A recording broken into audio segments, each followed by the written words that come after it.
warahmatullahi wabarakatuh. Semoga kita dalam kondisi sehat walafiat ya teman-teman. Bismillahirrahmanirrahim. Hari ini kita akan belajar tentang CHF ya. Apa sih itu CHF ya? CHF ya adalah chronic heart failure. Ya mungkin banyak dari teman-teman yang sudah paham dengan CHF. Tapi kita di sini akan belajar lebih lanjut lagi ya seperti apa CHF ya. Baik, di sini pendahuluan terlebih dahulu ya supaya kita melihat ya bahwa kasus ini memang sangat amat penting untuk kita bahas ya. Apalagi teman-teman yang sudah bekerja di rumah sakit, banyak sekali kasus-kasus CHF baik di IGD, baik di ruang penyakit dalam ya, apalagi di ICU, ICCU emang tempatnya di situ ya. Nah, ternyata 27% kasus kematian di dunia karena chronic heart failure. 27% ya, wow, besar ya.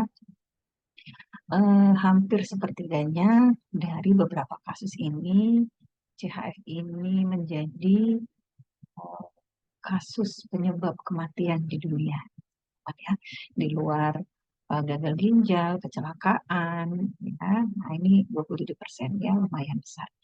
Nah, untuk di Indonesia sendiri, ya teman-teman, untuk di Indonesia sendiri ini penyebab kematian nomor satu. Bisa dibayangin ya, kita kerja di Indonesia ya, oh ternyata ini loh penyebab kematian nomor satu ya. Apakah bisa diturunkan? Bisa saja diturunkan ya. Nah, eh, literasi kita saat ini akan membahas lebih dalam tentang CHF. Kemudian kita bahas bagaimana cara tata laksananya ya teman-teman ya. Nah, penyebab utama CHF ya secara insidensial ya, itu adalah hipertensi.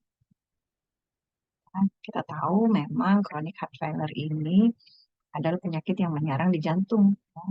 Sedangkan jantung dan vaskuler ini satu kesatuan yang tidak bisa dipisahkan. Ya, jadi memang penyebabnya adalah penyebab utama. Maksud saya penyebab utama adalah hipertensi. Ya. Baik, dalam pertemuan kali ini kita akan membahas tentang definisi, etiologi, manifestasi klinis atau tanda dan gejala, serta patofisiologi dari CHF. Ya. Nah, untuk poin kedua kita akan bahas tentang tata laksana CHF. Ya, bagaimana kalau kita ketemu pasien CHF, tanda dan gejala seperti apa yang eh, kita akan lakukan, yang kita lakukan seperti apa, dan asuhan keperawatan pada pasien dengan CHF. Ya. Baik, definisinya terlebih dahulu di sini poin-poin penting saya bold atau saya tebalkan. Ya. Beberapa referensi menyatakan ya, ini saya ambil tidak hanya satu referensi ya, beberapa referensi ya, gagal jantung ya adalah ketidakmampuan jantung untuk memompa darah yang adekuat. Jadi diawali dengan ketidakmampuan jantung. Ya. Emang kenapa kalau misalkan jantungnya nggak kuat? Ya kita tahu jantung itu fungsinya untuk memenuhi kebutuhan pada jaringan yang ada di seluruh tubuh. Ya, kebutuhannya apa aja? Oksigen dan nutrisi. Jadi bisa kebayang ya teman-teman kalau sudah gagal jantung, maka ada kemungkinan akan mengalami gangguan jaringan di seluruh tubuh. Ya. Karena apa? Karena oksigen dan nutrisinya tidak tercapai atau terpenuhi. Ya. Nah, gagal jantung di sini referensi lain bisa didefinisikan sebagai abnormalitas dari struktur dan fungsi jantung.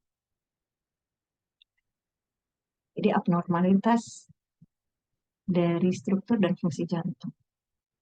Struktur bisa katupnya, bisa ototnya, bisa kelistrikan, ya, serta fungsinya. Fungsinya yaitu memompakan darah ke seluruh tubuh.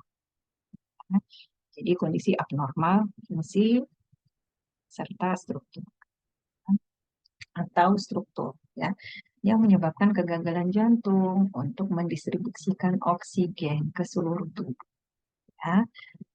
Hampir sama dengan definisi yang pertama ya di sini ketidakmampuan untuk memenuhi kebutuhan jaringan akan oksigen dan nutrisi.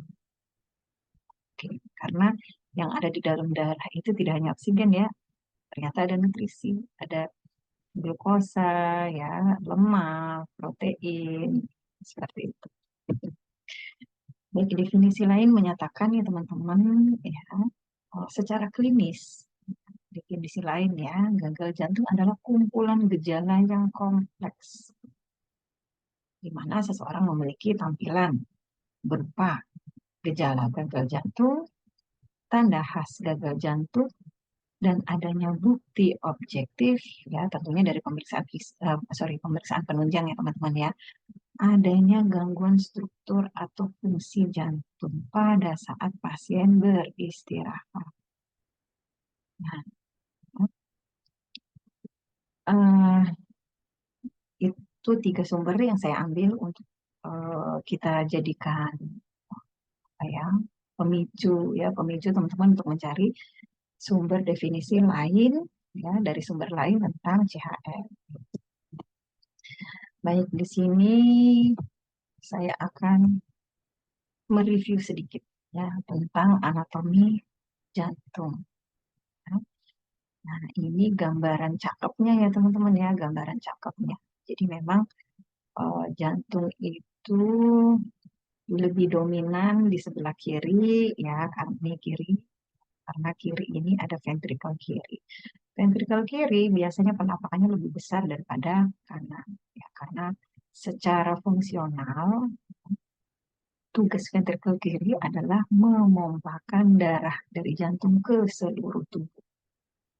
Maka karena tugasnya yang berat, maka otot-otot di ventricle ini pun terbiasa dengan kerja ekstra sehingga terlihat lebih besar ya. Baik, alurnya seperti apa sih ya? Review sedikit alurnya. Baik, alurnya di sini ada vena cava inferior ya teman-teman. Vena cava inferior dari mana?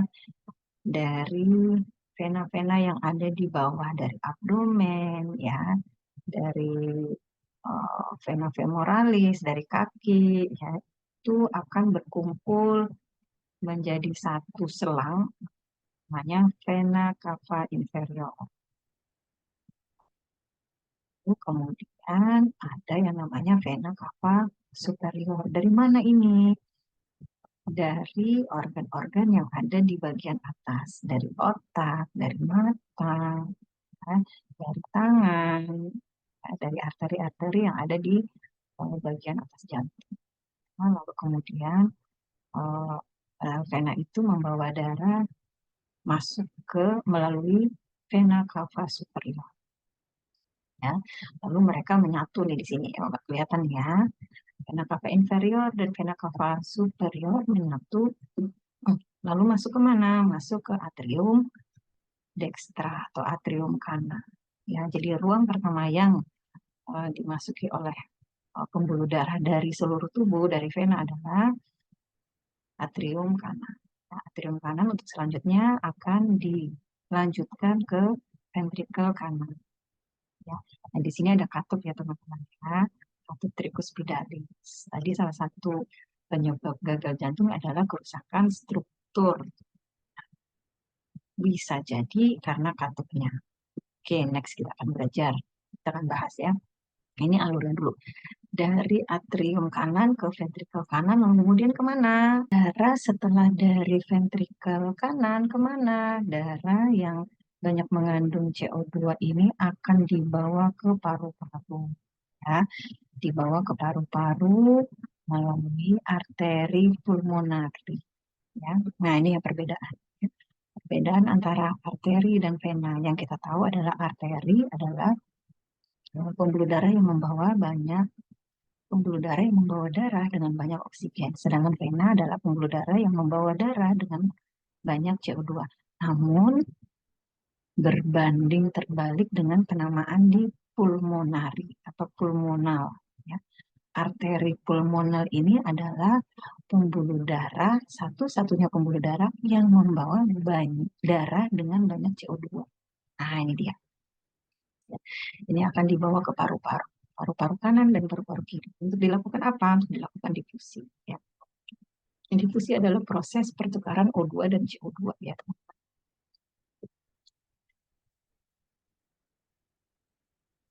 kita sepakat bahwa darah yang dibawa oleh vena, ya, darah yang dibawa oleh vena ini biru-biru ini banyak mengandung CO2. Karena apa? Karena dia membawa darah hasil dari metabolisme di seluler, ya, yang jadi yang dibawa adalah CO2. Untuk kemudian CO2 ini masuk ke dalam paru-paru untuk dilakukan difusi atau pertukaran oksigen dan CO2. Ya. Untuk kemudian CO2 yang tadinya ada di darah dikeluarkan, ya, ke paru-paru, dan O2 yang dibawa oleh paru-paru dimasukkan ke dalam udara. Ya, itulah proses difusi O2 CO2, ya, yang mengakibatkan nanti eh, komponen darahnya jadi berubah, ya teman-teman. Yang tadinya banyak CO2 sekarang jadi banyak O2, ya. Kalau bahasa awamnya darah bersih, ya, tapi di sini kita nggak akan menggunakan istilah itu, kita akan menggunakan istilah darah yang banyak mengandung O2, ya. Oke, setelah terjadi difusi, lalu kemudian masuk lagi ke jantung. Ke bagian mana? Ke bagian atrium kiri, ya, ke bagian atrium kiri. Untuk kemudian dari atrium kiri dipindahkan lagi ke ventrikel kiri. Nah, di sini ada katup bikuspidalis, ya teman-teman, ya, antara atrium kiri dan ventrikel kiri. Nah, apa yang terjadi di ventrikel kiri? Ini ventrikel kiri memang apa namanya lebih besar, ya, karena memang fungsi dia adalah memompa darah yang ada di jantung ke seluruh tubuh. Jadi tenaga dia harus kuat, otot dia harus kuat, ya. Jadi bayangkan teman-teman, eh, jika ada pasien yang mengalami gangguan di arteri koronari yang memperdarahi ventrikel kiri, tuh lemes, naik tangga aja nggak kuat pasiennya, ya. Karena apa? Karena fungsi utama ventrikel kiri adalah memompa darah dari jantung ke seluruh tubuh. Ya, dianya nggak dapat oksigen. Gimana mau bekerja, ya? Oke, dari ventrikel kiri ini akan disebarkan ke seluruh tubuh melalui aorta. Ini dia aorta, ya. Nah,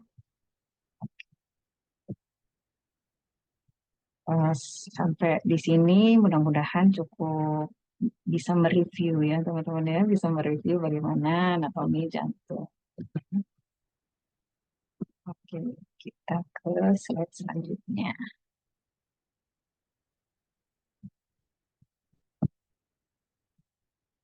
Oke, ini apa namanya gambaran secara umum, ya, vaskularisasi kita yang tadi kita sudah bahas, ya teman-teman. Ini dari kapiler pembuluh darah hasil metabolisme, maka dihasilkan CO2 ini dibawa oleh selang, ya, vaskuler yang berwarna biru. Biru ini artinya banyak mengandung CO2 atau dibilang darah kotor, ya. Darah banyak mengandung CO2, ya. Untuk kemudian ini dari atas, ya, tadi vena cava superior, dan dari bawah, ya, dari vena cava inferior, ya, bersatu dan masuk ke atrium kanan, lalu kemudian ventrikel kanan, untuk kemudian yang biru-biru ini dari yang mengandung CO2 ini masuk ke paru-paru. Nah, ya, masuk ke paru-paru dilakukanlah difusi sehingga warnanya berubah biru menjadi merah. Nah, merah ini artinya adalah darah yang mengandung banyak oksigen. Ya, untuk kemudian yang merah ini masuk ke atrium kiri, ya, ventrikel kiri, dan didistribusikan ke seluruh tubuh, baik ke bagian inferior maupun ke bagian superior.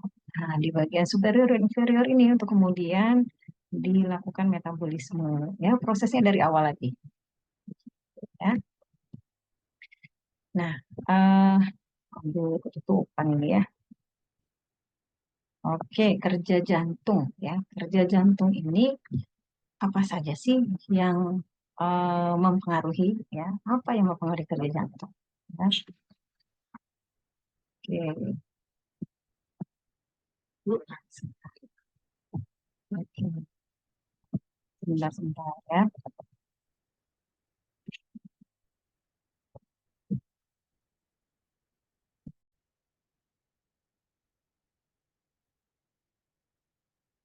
Oke, ya, kita lanjut, ya teman-teman.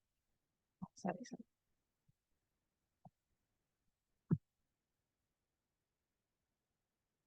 Oke, kita lanjut teman-teman. Nah, indikator dinyatakan si jantung itu gagal ya ketika jantung itu eh, secara objektif tidak mengalami penurunan cardiac output ya. Cardiac output itu apa ya? Cardiac output ini adalah stroke volume dikali heart rate ya. Itu adalah cardiac output. Nah, berarti kita bisa ngecek dong ya. Kita bisa ngecek heart rate-nya berapa ya kelihatan dan stroke volume-nya berapa. Jadi misalnya gini, pasien dengan gagal jantung ya, gagal jantung lalu heart rate-nya 120 ya. Kok tahu udah gagal jantung gimana, Bu? Ah, kita cek ya adanya apa namanya arterial oksigen, saturasi oksigennya menurun ya, lalu kemudian pasien lemas ya, tidak ada oksigen di jaringan untuk dilakukan metabolisme dan menghasilkan energi ya, itu tanda dan gejala ya. Um, Lalu kemudian kita lihat heart rate-nya 120. Wah, pasiennya klinisnya kayak gini, lemah banget ya. Oksigennya nggak kelihatan energinya gitu ya. Energinya turun gara-gara nggak dapat oksigen ya. Heart rate-nya padahal 120. Berarti kemungkinan stroke volume-nya ini kecil sekali, teman-teman. Karena apa? Karena pengalinya besar. Ini cardiac output kecil, pembaginya besar, maka hasilnya akan kecil sekali. Ya. Nah, stroke volume ini ya, dipengaruhi oleh preload jantung, ya, kontraktilitas jantung. Nah, ini kalau kontraktilitas jantung kita berarti ngomongin miokard, miokard jantung sama kemampuan elektrik jantung dalam melakukan apa namanya eh, tekanan, ya, tekanan untuk mengeluarkan eh, darah ke seluruh tubuh ya. Kalau ngomong kontraktilitas, sedang overload ya. Preload dan overload ini adalah tekanan sebelum masuk jantung dan sesudah masuk jantung. Nah, eh, kondisi ini ya teman-teman dipengaruhi oleh tekanan ruang ventrikular ya, ketebalan pada ruang ventrikular serta tekanan pada vaskularisasi sistem. Ya, itu akan mempengaruhi ya. Contoh vaskularisasi sistemiknya tensinya tinggi banget, terus-terusan tinggi. Ya mohon maaf, ini bandel gitu ya, punya hipertensi tapi tidak mengkonsumsi antihipertensi ya. Nah ini yang jadi masalah. Tekanan vaskuler secara sistemik tinggi banget. Nah akhirnya akan mempengaruhi uh, apa namanya kerja preload atau afterload atau bahkan bisa menyebabkan jangka panjang kontraktilitas dan menyebabkan stroke volume dan akhirnya cardiac output menurun. Jadi indikator gagal jantung adalah penurunan kardiak output ya. Oke. Baik, di sini etiologi ya teman-teman ya. Etiologi eh, gagal jantung ya bisa karena penyakit coronary artery disease atau CAD ya. Nah, CAD ini adalah penyakit yang terjadi pada arteri koronaria. Arteri koronaria ada di mana, Bu? Arteri koronaria adalah arteri yang memperdarahi jantung. Kita uh, mundur ya, mundur. Nah, ini arteri koronaria. Hmm, ya, yang merah-merah ini. Ya, jadi kalau misalnya pasien mengalami sumbatan pada arteri koronaria, bisa nggak menyebabkan gagal jantung? Lah, bisa banget. Ya. Oke.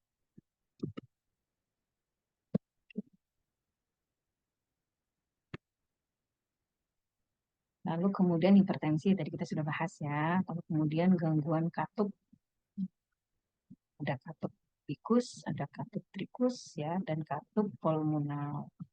Lalu penyakit kronik lain yang bisa mempengaruhi gagal ginjal, yaitu diabetes. Ya. Ada lagi penyakit kronis lain yang bisa menyebabkan gagal jantung, cerebral ginjal, adalah gagal ginjal. Ya, jadi diawali dengan gagal ginjal dulu, gangguan cairan, akhirnya preloadnya tinggi, akhirnya gagal jantung bisa. Ya, seperti itu ya teman-teman. Oke, saya mau back sebentar ya, yang kita sebut dengan preload dan afterload serta kontraktilitas ini apa ya? Preload adalah end diastole volume ya, volume pada akhir diastole. Preload adalah volume pada akhir diastole. Jadi untuk afterload adalah tekanan pada arterial. Ya, untuk kontraktilitas ini kekuatan kontraktilitas ya, inotropik state-nya kemungkinan terganggu kalau pasien mengalami kontraktilitas, gangguan kontraktilitas ya. Nah, baik kita masuk dengan tanda dan gejala ya teman-teman ya. Tanda dan gejala di sini ada yang tipikal, ada yang spesifik ya. Kalau gejala pasiennya sesak nafas, apakah semua pasien gagal? Apakah semua pasien sesak nafas itu gagal jantung atau CHF? Belum tentu. Ya, maka kita harus melakukan pemeriksaan lainnya ya. Nah, ini tapi tipikal CHF ini sesak nafas, pasien mengalami ortopnu, paroxysmal nocturna dyspnea ya, sesak ya, biasa sesak pada malam hari. Nah, kadang pasien ini nggak paham kok. Apa ditanya, Bapak suka sesak? Enggak, ya. Ya karena ke rumah sakitnya siang, jadi pada saat siang ini nggak sesak ya, tapi ternyata pasiennya mengalami sesak di malam hari. Nah, ini khas ya teman-teman ya. Batuk sesak di malam hari ya, lalu kemudian toleransi aktivitas yang berkurang ya, tadinya bisa naik 3 lantai sekarang nggak bisa. Namanya kita anamnesa ya, pasien cepat lelah, bengkak pada pergelangan kaki ya. Nah, gejala yang kurang tipikal ya, orang wajib ada ya, batuk malam hari atau dini hari. Nah, ini uh, batuk ini bisa bisa ya, bisa dikarenakan uh, efek dari kardiomegali ya, bisa juga dikarenakan infeksi pada paru-paru ya, makanya dia masuk kategori kurang tipikal. Tapi kalau pada sesak pasien ini tipikal sekali karena ada penekanan kondisi kardiomegali pada pasien ya. Lalu kemudian ini juga kurang tipikal ya, berat badan bertambah lebih dari 2 kilogram per minggu, ini juga enggak, apa namanya, kurang ya. Berat badan menurun, kembung, began, nafsu makan menurun, perasaan bingung, depresi, berdebar, pingsan. Ini tanda gejala yang kurang tipikal. Lalu, gejala. Lalu untuk tandanya yang spesifik adalah pasien mengalami peningkatan JV, jugularis vena pressure. Ya. Nah, ini pada ICU, ICVU, CVCU ini pada pasien-pasien dengan gangguan jantung dan gangguan cairan pasti terpasang ya, terpasang alat monitoring JVP ya, tinggal dicek aja ya.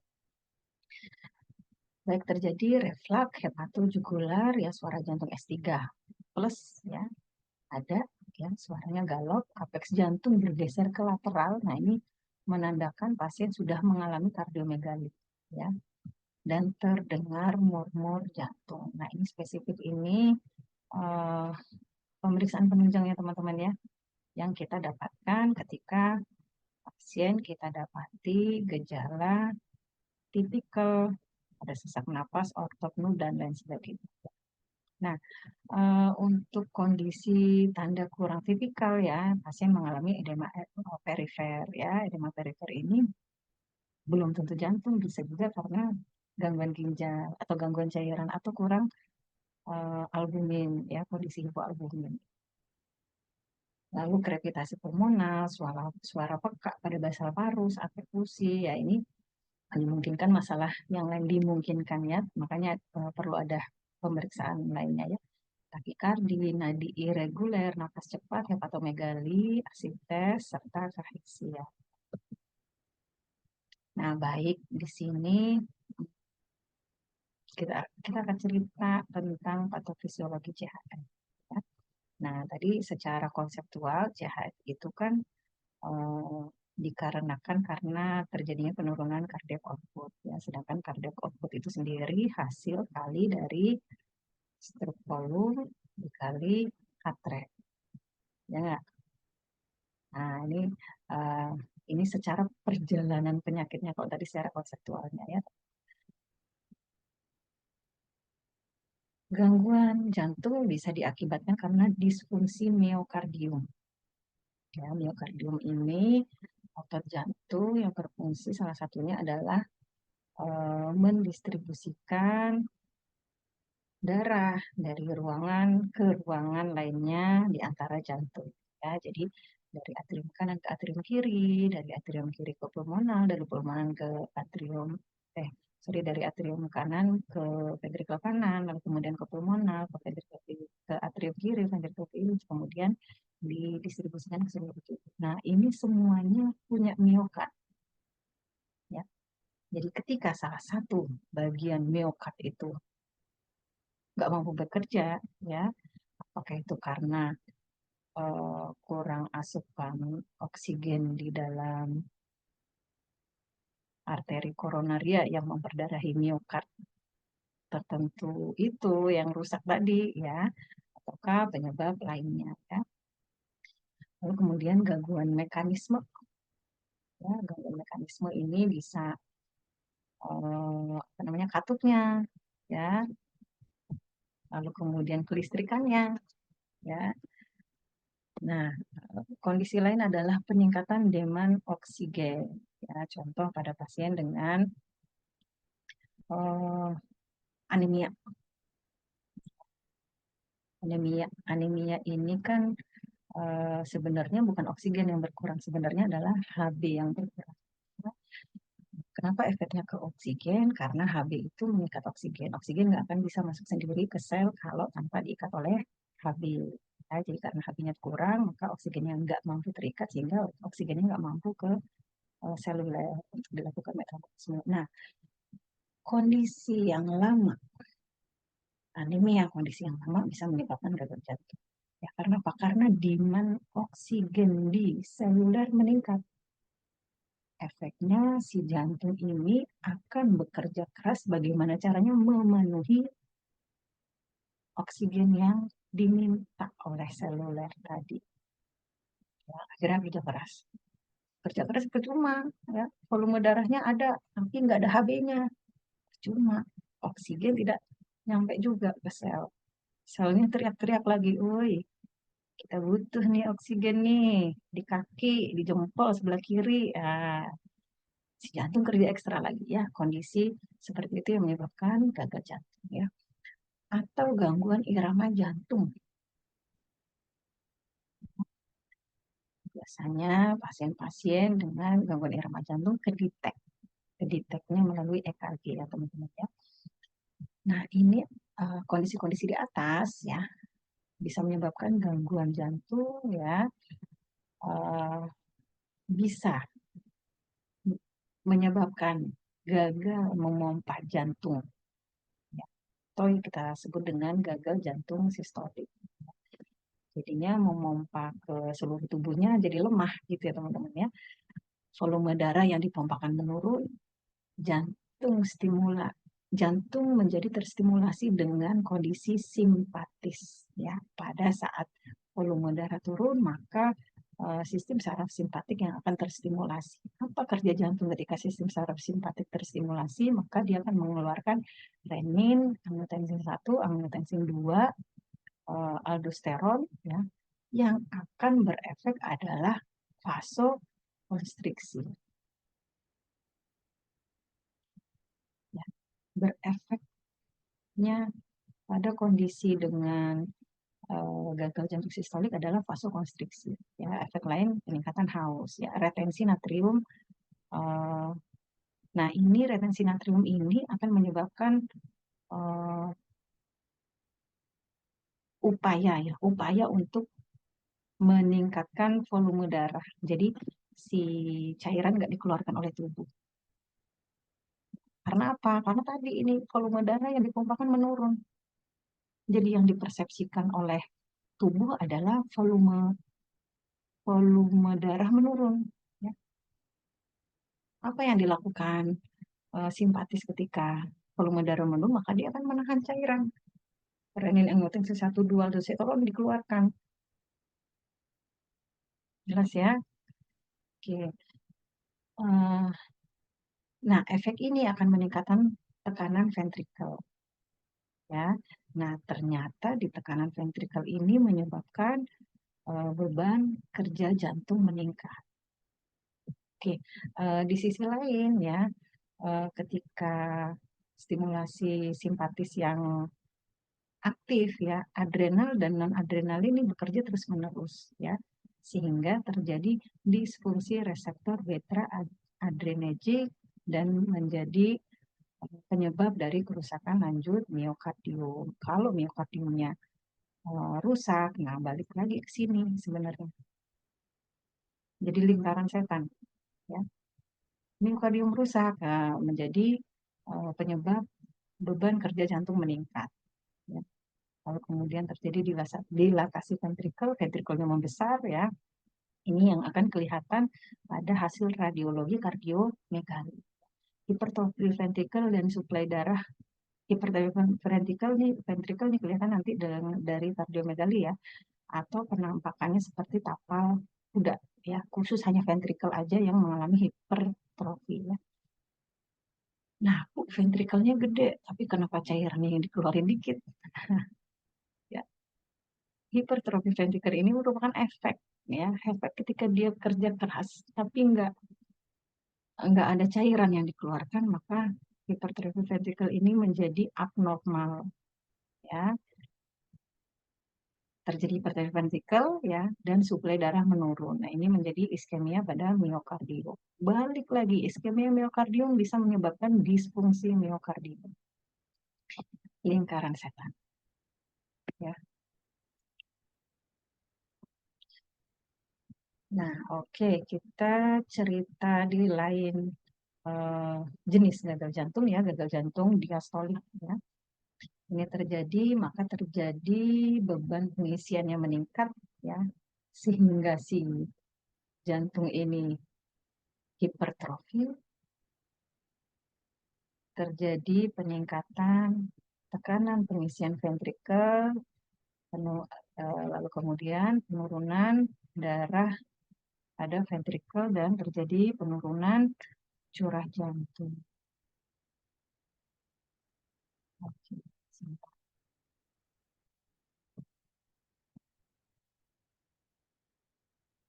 nah, baik. Patofisiologi sudah kita pahami ya. Nanti kalau misalkan masih bingung, silahkan teman-teman mencari referensi yang lain ya. Cari video-video yang bisa membuat teman-teman bisa lebih paham lagi ya. Algoritma diagnostik gagal jantung ya. Ketika pasien datang atau kita curiga gagal jantung akut, sebenarnya nilai tanda-tanda ini uh, tambahan aja dari saya ya, karena uh, ini kita dapatkan di IGD ya teman-teman ya. Oke, kita curiga gagal jantung ya. Apa ini penyakit jantung bukan ya? So kita lakukan EKG, NT-pro BNP atau ronsen ya. Ada nggak sih apa namanya kardiomegali ya? Ada nggak sih peningkatan nilai pada BNP ya, misalkan lebih dari 100 ya. Nah ini kalau misalnya eh, ada ya, kalau misalkan ada ya, atau abnormal, hasilnya abnormal, ronsen abnormal, kardiomegali, BNP-nya lebih dari 100, EKG-nya misalnya ada eh, ST elevasi ya misalnya, maka tindakan lanjutnya adalah kita evaluasi fungsi jantung dengan echo ya, atau pencitraan lainnya ya. Ketika oh iya benar ejection fraction-nya cuma 30 misalkan 30% ya, maka kita bisa eh, apa ya, kita bisa tetapkan ya pastinya gagal jantung ya. Nilai gagal jantungnya bisa kita lihat dengan echokardiogram ya. Nah, ini perlu dilakukan pemeriksaan khusus ya. Kalau misalnya enggak berarti kita pikirkan di masalah lain, berarti bukan jantung. Ya, kemungkinan peningkatan asam lambung, ya, peningkatan asam lambung juga bikin sesak pasien ya. Rancu nih sekarang nih kasus-kasus lambung kayaknya naik deh ya. Nah, baik kita masuk ke klasifikasi gagal jantung menurut New York Heart Association ya. Ini ada 4 ya teman-teman ya. Untuk kelas 1, pasien dengan penyakit jantung tetapi tidak ada pembatasan aktivitas fisik. Artinya masih toleran terhadap seluruh aktivitas fisik ya. Aktivitas fisik biasanya tidak menyebabkan kelelahan berlebihan, ya, tidak menyebabkan palpitasi, tidak menyebabkan disnu atau nyeri angina. Nah, ini kelas 1. Lalu kelas 2, pasien dengan penyakit jantung dengan sedikit, terus tahu dari mana? Nah, kan tadi kita ada di awal tanda dan gejala ya teman-teman, lihat ada tanda yang utama ya. Nah, itu ada di pasien tapi munculnya bukan pada saat pasien beraktivitas fisik gitu ya. Nah, untuk kelas 2 ya, pasien dengan penyakit jantung dengan sedikit ada keterbatasan fisik ya, merasa tidak nyaman, merasa nyaman pada saat istirahat. Nah, biasanya nih pasien sudah mulai mencari ini ya, mencari layanan kesehatan. Ya. Wah, saya kemarin habis lari deg-degan, tapi saya butuh istirahat, deg-degannya hilang, nyeri dadanya hilang. Nah, biasanya mulai nih di kelas 2 ya. Lalu hasil aktivitasnya, aktivitas fisik normal ya, eh, terdapat palpitasi, dyspnea atau nyeri angin. Ya. Untuk kelas 3, pasien dengan penyakit jantung yang terdapat ada pembatasan aktivitas fisik. Pasien merasa nyaman jika istirahat, ya, keluhan-keluhan gagal jantungnya hilang, ya, nyeri dada, sesak, ya. Nah, aktivitas fisik yang bisa dilakukan ya hanya sebatas ringan. Hanya sebatas berat ya. Aktivitas fisik ringan aja bisa udah lelah, palpitasi, dyspnea atau nyeri angina. Ya. Ringan itu seperti apa? Ringan itu misalnya ke kamar mandi, ya, itu ringan. Lalu kelas 4, nah ini kelas 4 ini udah nggak bisa kemana-mana ya. Semua aktivitas ada di tempat tidur pasien. Ya. Nah, ini menurut American Heart Association ya, stadiumnya sebenarnya sama ya. Sebenarnya sama ya teman-teman ya. Cuma yang tadi 1, 2, 3, 4, yang ini ABCD ya. Stadium A ini menurut AHA yang memiliki resiko tinggi untuk berkembang menjadi gagal jantung ya. Tidak terdapat gangguan dari struktural ataupun fungsional ya, tapi punya resiko tinggi, misalnya pasien-pasien hipertensi ini masuk dalam stadium A ya. Tidak terdeteksi pasien CHF atau gagal jantung tapi sudah punya riwayat hipertensi 5 tahun yang lalu misalnya ya. Lalu stadium B ya, di sini telah terbentuk penyakit struktur jantung yang berhubungan dengan perkembangan gagal jantung ya. Masih belum terdapat tanda dan gejala. Untuk stadium C, gagal jantungnya sudah bersifat simptomatik, sudah mulai muncul tanda dan gejala yang berhubungan dengan penyakit struktural jantung ya. Untuk yang stadium D, penyakit struktural jantung yang lanjut serta gejala gagal jantung yang sangat bermakna saat istirahat pun dia muncul ya. Jadi klasifikasinya antara NYHA dan EHA ini sama-sama 4 stadium tapi beda definisi ya teman-teman. Baik, kalau kita melanjutkan merawat pasien dengan CHF ya, apa sih yang kita lakukan ya? Terapi simptomatik segera. Ya, kalau misalkan sesak berarti kasih oksigen. Nyeri dada, nyeri dada ini apa namanya? Nggak bisa pakai analgesik biasa ya. Pakainya INH yang di bawah isonitrat, isonitrat ya, yang di bawah lidah itu ya. Nah, simptomatiknya seperti itu. Lalu kalau kemudian terapi simptomatik sudah dikasih, pasien ini masih gelisah atau nyeri, maka kita berikan analgesik sedasi. Ya. Wah, udah aman nih, kasih analgesik sedasi.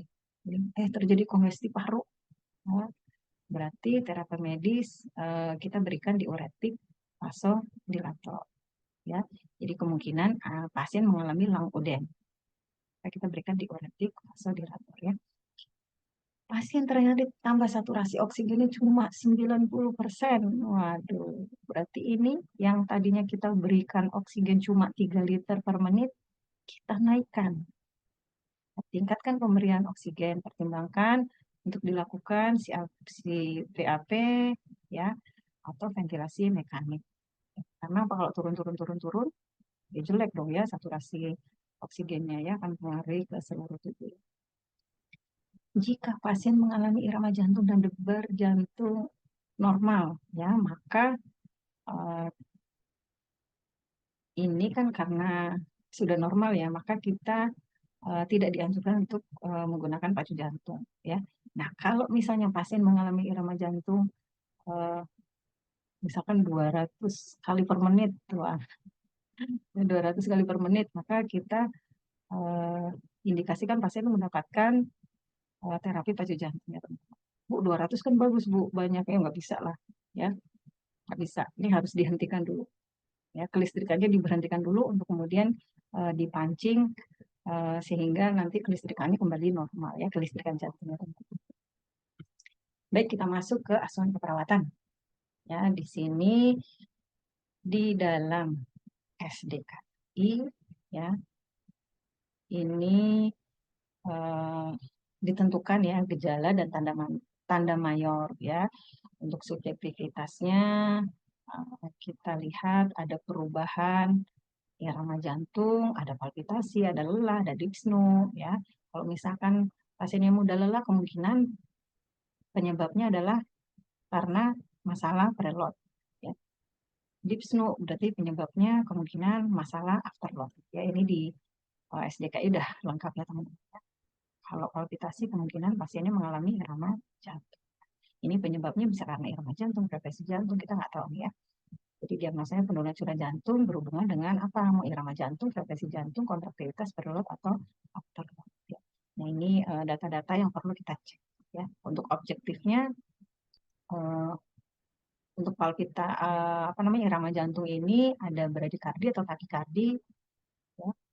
Gambaran EKG aritmia atau adanya kelihatan gangguan konduksi. Ya. Untuk preload, pasien mudah lelah, plus ada edema, peningkatan JPP, ya. Nah, ini kita curigai atau kondisi hepatomegali. Untuk upperload, tekanan darah meningkat atau menurun, ya. Nadi perifer teraba lemas, CTR-nya lebih dari CRT-nya lebih dari 3 detik. Pasien oliguria ya, nggak pipis atau pipisnya dikit banget ya, warna kulit pucat atau sianosis. Nah, ini untuk gangguan kontraktilitas ya. Ejekunum fraksinya menurun. Baik, ini diagnosa yang bisa diambil ya teman-teman ya. Oke, ini diagnosa yang bisa diambil, penurunan curah jantung ya. Data mayornya seperti apa, ya, data minornya seperti apa untuk definisi data objektif. Ya, ini data subjektif. Mayornya apa yang harus ada, minornya apa. Ya. Baik, ini nursing care plan ya untuk diagnosa keperawatan penurunan curah jantung berhubungan dengan perubahan kontraktilitas. Wah, ini tadi pun ya teman-teman, kontraktilitas ya. Dalam SLKI ya ini, saya harap nih teman-teman sudah punya buku SDKI, SLKI, dan SIKI ya. Jadi matching ya, matching untuk melihatnya ya. Nah, ini setelah dilakukan tindakan berapa kali 24 jam, nah ini silakan diisi sesuai dengan kondisi pasien ya. Kalau pasiennya jelek misalkan stadium 4 ya, nggak mungkin dalam 1 kali 24 jam ya. Kekuatan nadi perifer dari 1 menjadi 4 ya nggak mungkin ya. Jadi yang tahu adalah perawat masing-masing karena kondisi pasien masing-masing berbeda ya. Ejection fraction dari 1 menjadi 4 ya. Dengan keterangan 1 menurun, 2 cukup, 3 sedang, 4 cukup meningkat, dan 5 meningkat. Nah, ini intervensinya teman-teman ya. Identifikasi tanda gejala primer penurunan. Oke, nah ini kan diagnosa secara teori. Ya. Kalau teman-teman punya pasien benar, ya maka SIKI ini dituliskan ya identifikasi tanda dan gejala primer. Ya, misalnya Anda curiga pasiennya dyspnea kah? Ya, ada dyspnea belahan ya di terakan. Posisikan pasien semipolar atau polar dengan kaki ke bawah atau posisi nyaman. Berikan terapi relaksasi untuk mengurangi stres. Nah, pertemuan kemarin kita ke pasien sudah mengajarkan teknik relaksasi, misalnya nafas dalam dengan posisi semipolar. Ya, berarti bukan berikan terapi relaksasi lagi, ya. mengevaluasi pemberian terapi relaksasi napas dalam dengan posisi semi volar untuk mengurangi stres gitu ya teman-teman ya. Jelas ya, kalau punya pasien sendiri jangan pakai diagnosa yang masih umum, tapi diagnosanya kita transfer ke kondisi pasien kita ya. Anjurkan aktivitas fisik sesuai toleransi ya. Ini kalau udah punya pasien saya nggak mau nih ya, saya nggak mau nih Anda nulis kayak gini. Pasien Anda toleransinya seperti apa ya? Oh Bu, toleransinya cuma bisa apa namanya stadium 4, cuma bisa aktivitas di tempat tidur, berarti langsung tulis anjurkan aktivitas fisik di tempat tidur ya. Oh Bu, pasien saya stadium 3 masih bisa kok ke kamar mandi, tapi kalau ke lorong lorong rumah sakit nggak bisa, berarti anjurkan aktivitas fisik hanya sampai ke kamar mandi dengan pendampingan gitu ya. Kolaborasi pemberian anti aritmia jika perlu. Perlu nggak pasiennya? Ya, oh perlu Bu, ya karena pasien saya memang ada gangguan ritme hasil EKG, ya udah ditulis. Dikasihnya apa? Begitu ya. Saya rasa ini hanya teori saja, tapi pembuatan NCP praktek ya yang ketika sudah ada pasiennya harus disesuaikan dengan kondisi pasien. Oke, teman-teman, itu saja yang bisa saya berikan ya. Nanti kita akan buka sesi diskusi di ruang Zoom ya. Baik, itu saja. Terima kasih. Mohon maaf jika ada kesalahan dari saya. Wassalamualaikum warahmatullahi wabarakatuh.